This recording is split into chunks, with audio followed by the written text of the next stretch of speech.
એક પ્રશ્ન એવો આવ્યો છે કે જેમાં જે રોકાણકાર છે એને મૂંઝવણ છે કે મારે મ્યુચ્યુઅલ ફંડમાં ઘણા બધા પૈસા રોકાયેલા છે, ઇક્વિટી માર્કેટમાં પણ રોકાયેલા છે અને શેર્સના ભાવ 60% 65% સુધી તૂટી જાય તો શું કરવું જોઈએ. એમણે જે સ્ક્રિપ્ટો આપી છે એ બધી ઝેડ ગ્રુપ ગણી શકાય, જે સી ગ્રેડની કંપનીઓ ગણી શકાય તેની કંપનીઓ છે.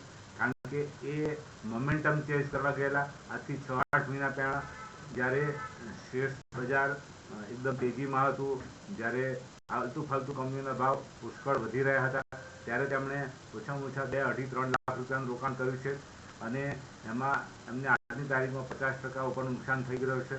તો પ્રશ્ન એ રીતનો છે કે મારે શું કરવું જોઈએ. તો મને ગઈકાલે વાત થઈ તો મેં એમને કીધું કે તમારી પાસે જે પણ કંઈ સ્ટોક છે એ તમે એવેલ્યુએટ કરો કે કંપની ક્યાં હતી આજથી 6 મહિના પહેલાં, વર્ષ દાડા પહેલાં ક્યાં ચાલતી હતી, એ નફો કરે છે કે નહીં, એનું વેચાણ વધી રહ્યું છે કે નહીં, એ ખરેખર કમાય છે કે માત્ર પેપર પર જ કામ કરે છે. તો એ મેં આજે જોયું તો મને ખબર પડી કે ખરેખર કંપની જે વેચાણ અને જે નફો બતાવે છે બધો પેપર પર જ લાગે છે. કારણ કે કંપની 7-8 રૂપિયાનું અર્નિંગ પર શેર બતાવે છે, પણ હજુ સુધી આને છેલ્લા 10 વર્ષમાં ક્યારેય ડિવિડન્ડ નથી આપ્યું. તો જો કંપની 7-8 રૂપિયા શેર દીઠ કમાણી કરતી હોય તો એટલીસ્ટ 2-3 રૂપિયા તો ડિવિડન્ડ આપી શકે છે.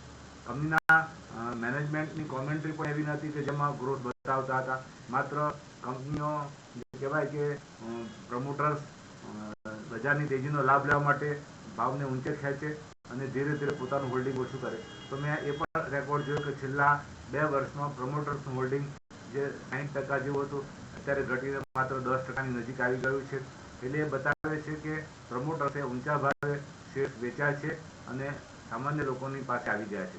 હવે આ કેવું છે કે ટીવી ચેનલો પર, યુટ્યુબ પર ઘણા બધા ઇન્ફ્લુએન્સર કહેયા કરે કે આ સ્ટોક આ ભાવે લો, એમાં આટલો ટાર્ગેટ છે. તો મિત્રો એટલું યાદ રાખવું કે એ ટાર્ગેટ એ લોકો આપીને આપણને લલચાવે. એ આપણને એમ લાગે કે આપણે આ સ્ટોક લઈ અને એમાં જે પ્રોફિટ કરી નીકળી જઈશું. પણ મને કહેવા દો કે એક આ બહુ સરસ વાક્ય યાદ રાખવા જેવું છે કે તેજીમાં તમને લોભ લાગે એટલે તમે નફો મળતો હોય તો તમે બુક નહીં કરી શકો, તમને લાલચ લાગે એટલે તમે પ્રોફિટ બુકિંગ કરવાની જગ્યાએ નવા શેર્સ ખરીદો અને જ્યારે મંદી હોય ત્યારે આ માર્કેટના ઓપરેટરો તમને શેર્સ ખરીદવાની તમને એ વખતે બીક લાગે કે હજી નીચે છે, સજી નીચે છે.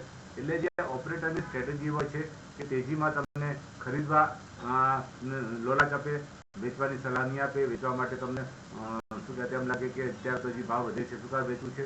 અને જ્યારે મંદી હોય ત્યારે એવો માહોલ બનાવે કે તમે ઉપરથી શેર ખરીદવાની જગ્યાએ જે એક્ઝિસ્ટિંગ હોય તે પણ વેચી કાઢો.